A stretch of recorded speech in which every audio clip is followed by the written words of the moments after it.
أهلا بكم.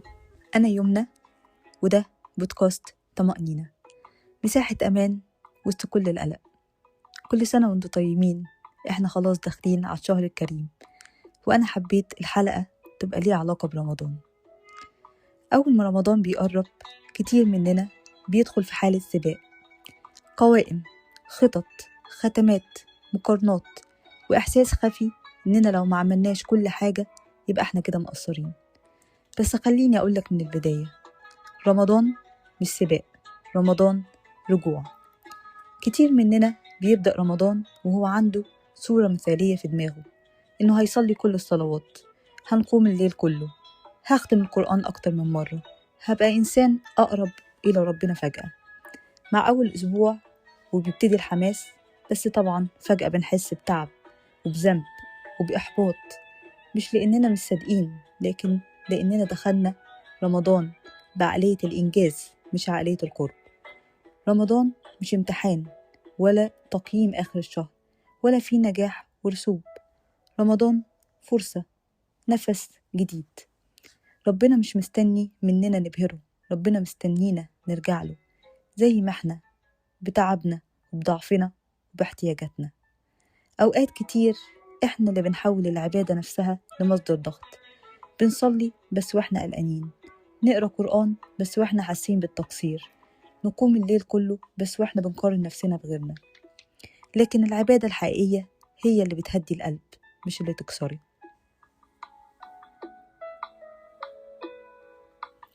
خليني أفكرك بحديث بسيط: أحب الأعمال إلى الله أدومها وإن قل، مش أكترها مش أشقها، لكن أدومها. يعني آيات قليلة كل يوم، دعاء صادق، صلاة بخشوع ولو قصيرة، ده عند ربنا أحسن وأقرب بكتير من مجهود كبير بينقطع بعد أيام.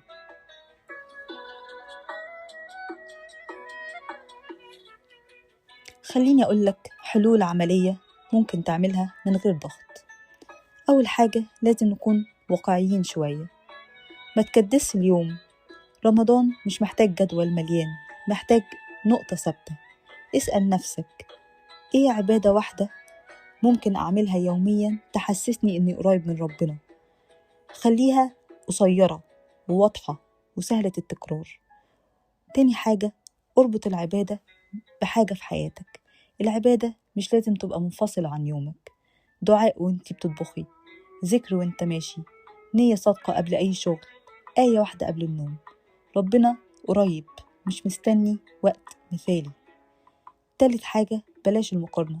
اللي انت تقدر عليه غيرك ما يقدرش، لا ظروفك ولا طاقتك ولا مرحلتك تنفع مع كل الناس.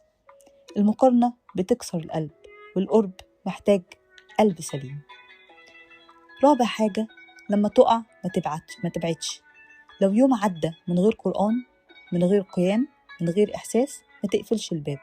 قول يا رب أنا رجعت حتى لو متأخر شوية.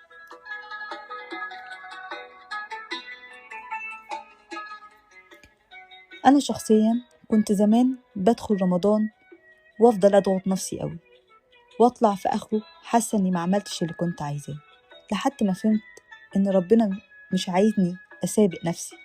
ربنا محتاج إني أعمل الحاجة بقلبي وبصدق. من يومها وأنا بقيت أدخل رمضان وأنا بس بقول يا رب قربني حتى لو بخطوة صغيرة. رمضان مش مطلوب فيه نبقى أشخاص تانيين ولا نغير حياتنا في يوم. رمضان هو دعوة هادية نرجع لحاجات اتنسينا منها: الذكر، الدعاء، السكينة، إحساس إن ربنا قريب، حتى لو رجوع بسيط هو رجوع.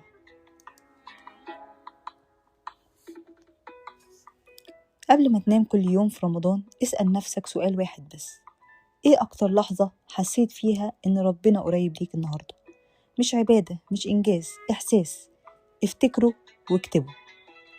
لو دخلت رمضان وانت تعبان أو مش منظم أو حاسس إنك مش جاهز، أحب أطمنك، انت مش متأخر.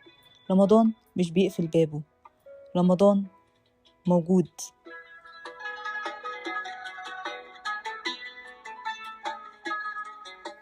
يا رب إحنا داخلين رمضان مش كاملين ولا جاهزين ولا مثاليين، داخلين بقلوب محتاجة متعبة بتدور عليك يا رب. ما تردناش وما تكسرناش ولا تحملنا فوق طاقتنا. خلي رمضان ده رجوع حقيقي، حتى لو كان هادي، حتى لو كان بسيط. خد بإيدينا، إحنا بس جايين نقرب. وخليني أختم وأقول، رمضان مش عايزنا نثبت إن إحنا شاطرين، عايزنا نرجع. لو رجعنا بصدق حتى بخطوة واحدة، ربنا هيكمل باقي الطريق معانا. كان معكم طمأنينة، مساحة نهدى فيها ونرجع من غير ضغط ومن غير خوف ومن غير سباق.